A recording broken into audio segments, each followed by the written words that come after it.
নমস্কার বন্ধুরা, মোনায়ন টিভি আপনাদের সকলকে স্বাগত জানাই।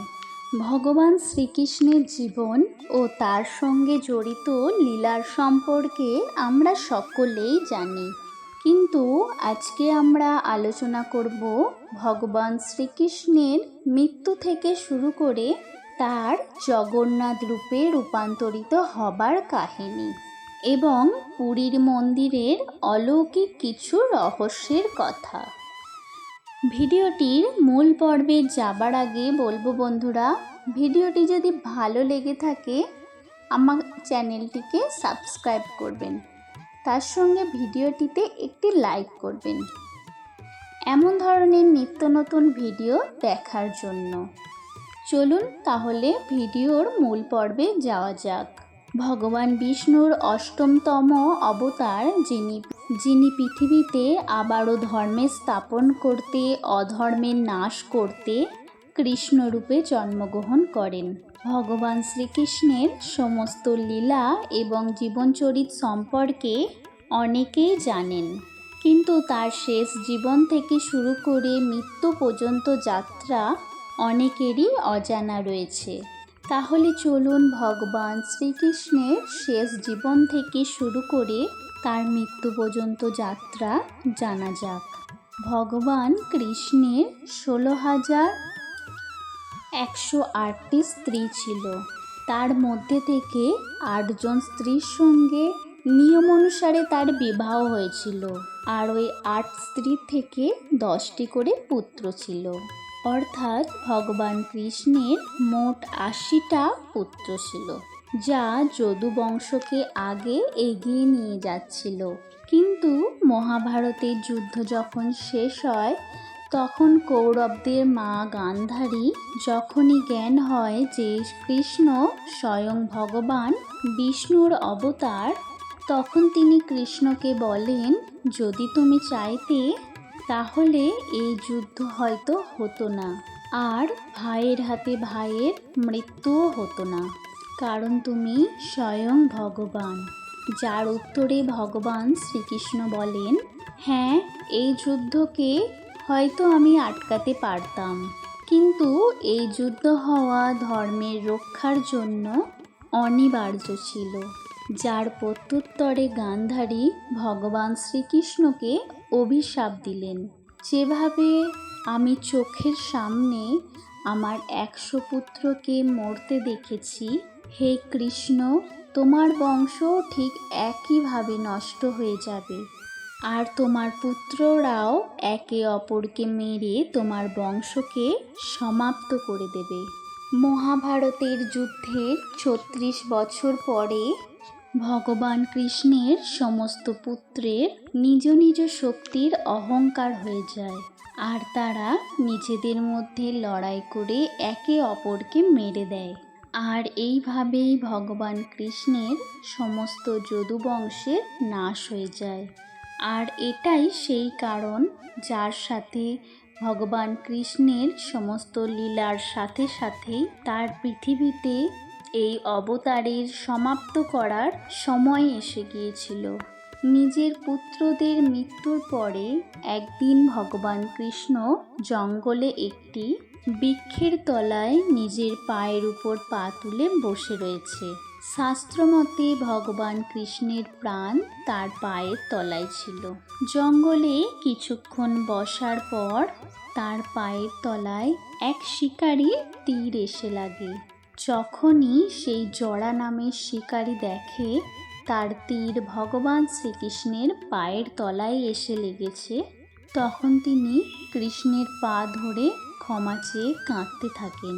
কিন্তু তখন তাকে ভগবান কৃষ্ণ বলে, এটা তো হওয়ারই ছিল, আর আমার মৃত্যু তোমার হাতেই হবে এটাও আগে থেকেই নিশ্চিত ছিল, কারণ তুমি পূর্বজন্মে বালি ছিলে, আর আমি আমার রাম রূপে তোমার উপর লুকিয়ে তীর চালিয়েছিলাম, যাতে তোমার মৃত্যু হয়ে গিয়েছিল।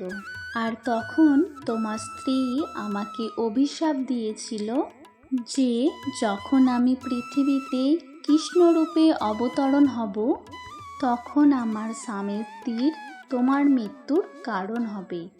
আর এই কথা বলে ধীরে ধীরে ভগবান কৃষ্ণ নিজের প্রাণ ত্যাগ করে। আর এই মৃত্যুলোকে নিজের দেহকে ত্যাগ করে জন্ম ও মৃত্যুর নিয়ম পালন করতে নিজের বৈকুণ্ঠ যাত্রা শুরু করেন। আর ওই স্থান ভালকা তীর্থ নামে পরিচিত, যেখানে রোজ হাজারো মানুষ ভগবান কৃষ্ণের মৃত্যুস্থানে দর্শন করতে আসেন।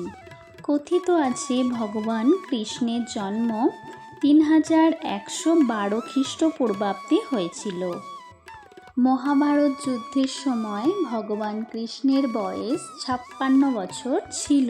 আর মহাভারত যুদ্ধের 36 বছর পরে ভগবান কৃষ্ণ বৃদ্ধ বয়সে মৃত্যু প্রাপ্ত করে।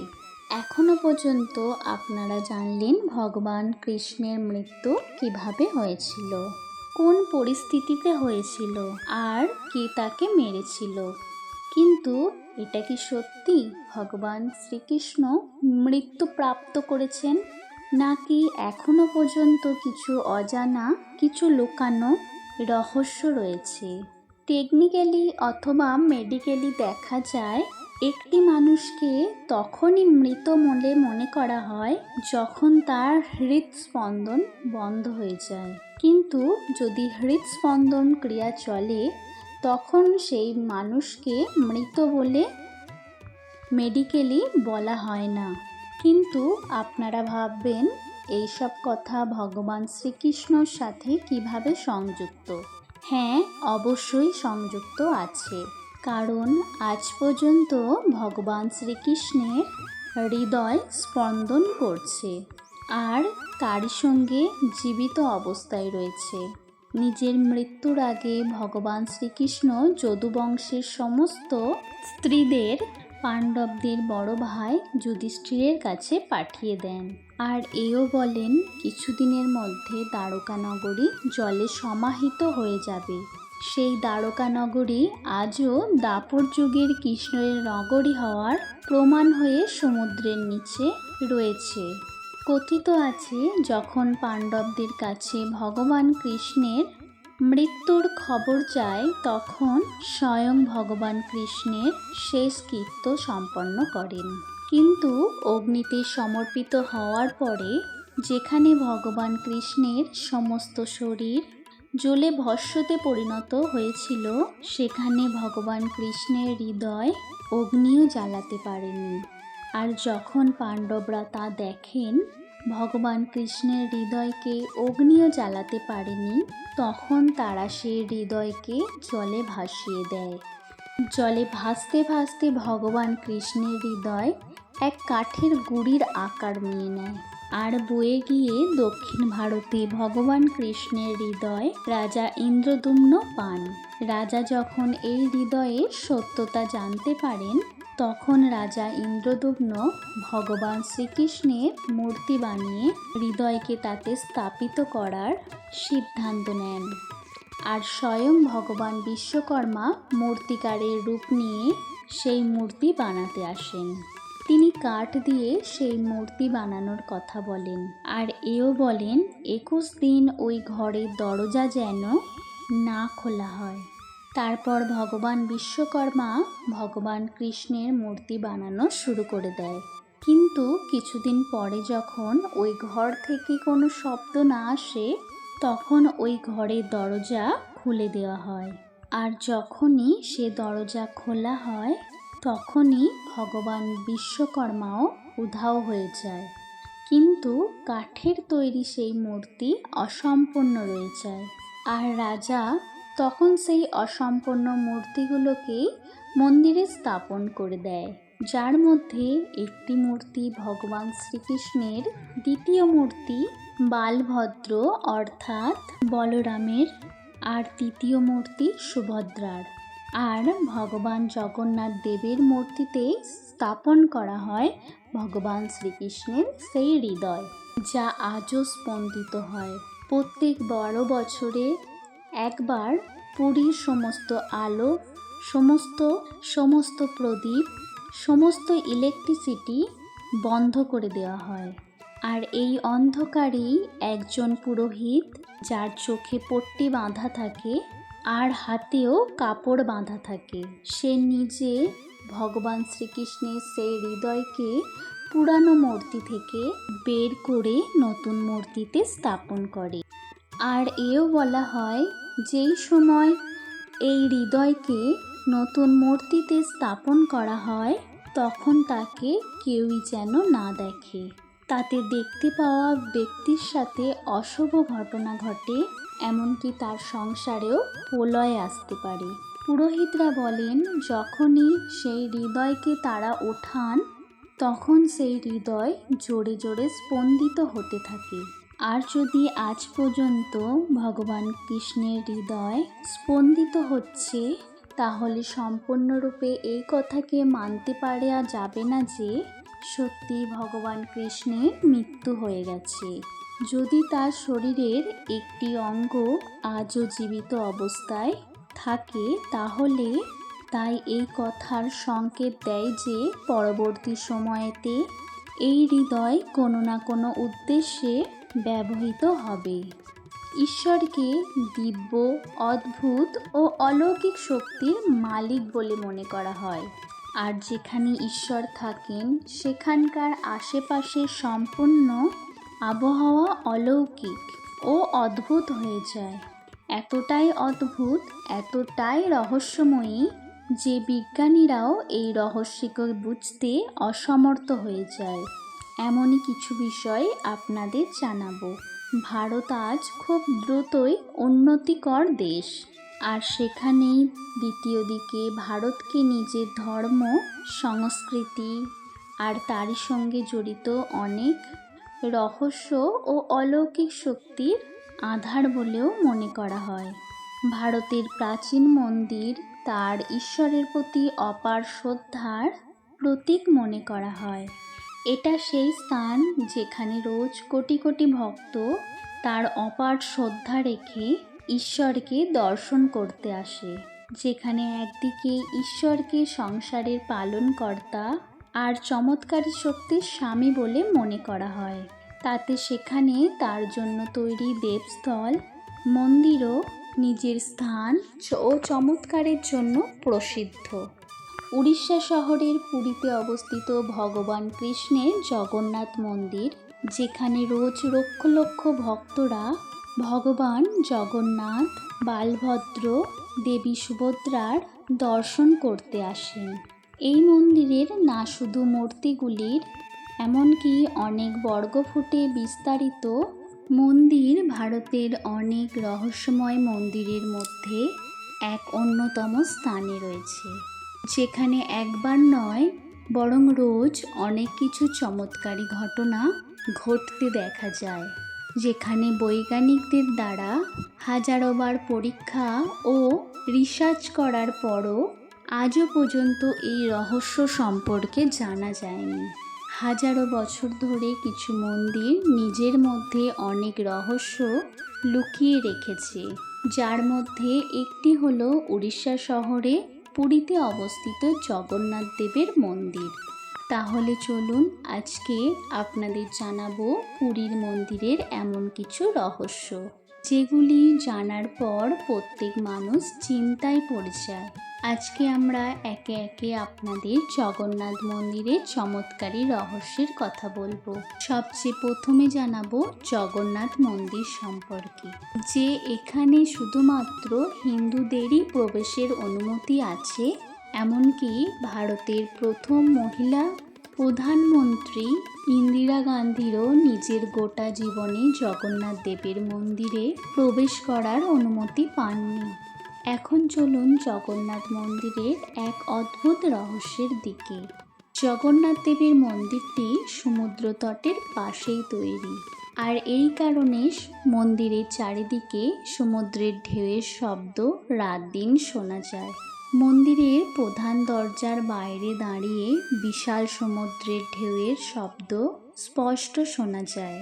কিন্তু যখনই এখানে আসা ভক্তরা তার প্রথম চরণ মন্দিরের ভিতরে রাখে, তা রহস্যময়ভাবে সমুদ্রের ঢেউয়ের আওয়াজ বন্ধ হয়ে যায় আর আবহাওয়া নিজে থেকেই শান্ত হয়ে যায়। আবার প্রধান দরজার বাইরে পা রাখতেই সমুদ্রের ঢেউয়ের কলকল শব্দ পুনরায় শোনা যায়, যার সঠিক কারণের খোঁজ বড় বড় বৈজ্ঞানিকরাও করে উঠতে পারেনি। এই মন্দিরের পরের রহস্য এই মন্দিরের ভূমির সাথে নয়, এই মন্দিরের আকাশের সাথে। প্রায় সব মন্দিরেরই আশেপাশে পাখিদের দল তো দেখতে পাওয়াই যায়, কিন্তু এই রহস্যময়ী পুরী মন্দিরের উপর দিয়ে কোনো পাখিকেই উড়তে দেখা যায় না, যা নিজে থেকেই এক রহস্য সৃষ্টি করেছে। আর এই কারণেই ভারত সরকারের আদেশে এই মন্দিরের উপর দিয়েও কোনো প্লেন, হেলিকপ্টারের ওড়াও বর্জিত আছে। এই মন্দিরের উপর দিয়ে কোনো পাখি কেন ওড়ে না, সেটা আজও পর্যন্ত সমস্ত সংসারের জন্য এক রহস্য সৃষ্টি করেছে। এই মন্দিরের আরও এক রহস্য লুকিয়ে রয়েছে এই মন্দিরের শ্রীঘরে, অর্থাৎ টবে লাগানো পতাকায়। এই মন্দিরের পতাকা রোজ বদলানো হয়, আর এও মনে করা হয় যে একদিন এই পতাকাকে যদি বদলানো না হয় তবে মন্দিরকে 18 বছরের জন্য বন্ধ রাখতে হবে। জগন্নাথ মন্দিরের এই পতাকা বৈজ্ঞানিকদের জন্য এক অদ্ভুত রহস্য সৃষ্টি করেছে, কারণ এই পতাকা হাওয়ার বিপরীতে, অর্থাৎ হাওয়ার উল্টো দিকে ওড়ে। এমনিতেই হাওয়া দিনের বেলায় সমুদ্র থেকে তটের দিকে বয়ে যায়, আর সন্ধ্যায় তটের থেকে সমুদ্রের দিকে বয়ে যায়। আর এই দুই সময়ই এই পতাকা হাওয়ার ঠিক বিপরীত দিকেই ওড়ে, যার পিছনে লুকিয়ে থাকা রহস্য আজ পর্যন্ত কেউই উদ্ঘাটন করতে পারেনি। জগন্নাথ মন্দিরের পরবর্তী রহস্য হচ্ছে এই মন্দিরে লাগানো শ্রীঘরের পতাকার নিচে সুদর্শন চক্র। এই মন্দিরের পতাকার ঠিক নিচে সুদর্শন চক্র লাগানো রয়েছে, আর এই সুদর্শন চক্র আজও পর্যন্ত এক অজানা রহস্য হয়ে রয়েছে। এই সুদর্শন চক্রকে যে কোনো দিক থেকে দেখলে এটা নিজের দিকে ঘুরে থাকা মনে হবে। পূর্ব হোক, পশ্চিম হোক, উত্তর হোক অথবা দক্ষিণ হোক, যে কোনো দিক থেকে দেখলেই যিনি দেখছেন এটা তার নিজের দিকে ঘুরে রয়েছে মনে হবে, যা নিজে একটা আশ্চর্যজনক রহস্য, তার থেকে কিছু কম বলে মনে হবে না। জগন্নাথ দেবের পরবর্তী রহস্য লুকিয়ে রয়েছে এই মন্দিরের তৈরি হওয়া প্রসাদরূপী ভোজনের সাথে। জগন্নাথ মন্দিরে বিলি হওয়া প্রসাদরূপী ভোজন আর তা তৈরি করার পদ্ধতি সায়েন্সের জন্য আজ পর্যন্ত এক ধাঁধা হয়ে রয়েছে। এই ভোজনকে মন্দিরের ব্রাহ্মণদের দ্বারা তৈরি করা হয়, আর ভোজনকে মাটির হাঁড়িতে তৈরি করা হয়। একটার উপর আর একটা মোট 7টি হাঁড়ি রাখা হয়, আর যার মধ্যে ভোজন তৈরি করা হয়। আর যদি হাঁড়ির একটার উপর যদি একটা হাঁড়ি রাখা হয়, তাহলে আগুনের তাপে নিচে রাখা হাঁড়ির ভোজন সবার আগে তৈরি হওয়া উচিত। কিন্তু জগন্নাথ দেবের মন্দিরে ভোজনাগারে এরকমটা হয় না, কারণ এখানে চমৎকারী রূপে সবার উপরে রাখা হাঁড়ির ভোজন প্রথমে তৈরি হয়, তারপর এক এক করে নিচে রাখা হাঁড়ির ভোজন তৈরি হয়, আর সব শেষে সব থেকে নিচে রাখা হাঁড়ির ভোজন তৈরি হয়। প্রসাদরূপী ভোজন তৈরি হওয়ার এই বিধির দ্বারা রোজ সায়েন্সকে চ্যালেঞ্জ করা হয়, আর এটাও আজ পর্যন্ত একটা রহস্য হয়ে রয়েছে। জগন্নাথ পুরী মন্দিরে রোজ হাজারো ভক্তরা আসেন, কিন্তু এখানে তৈরি হওয়া প্রসাদ কখনোই কম পড়ে না। যদি একদিনে 1000 অথবা লক্ষ লক্ষ মানুষও আসে, সবার জন্য প্রসাদ সমান পাওয়া যাবে। আর ঠিক মন্দির বন্ধ হওয়ার সময় রহস্যময়ভাবে প্রসাদ শেষও হয়ে যায়। জগন্নাথ মন্দির নিচের মধ্যে না জানি কত রহস্য ও চমৎকার লুকিয়ে রেখেছে। এই মন্দিরের শিখরের ছায়াকে খোঁজা আজও পর্যন্ত সম্ভব হয়নি, কারণ আজ পর্যন্ত চাইলে উপর থেকে অথবা নিচে দাঁড়িয়ে এই দিব্য মন্দিরের শিখরের ছায়া কারোরই চোখে পড়েনি। অর্থাৎ কেউই আজ পর্যন্ত দেখতে পায়নি।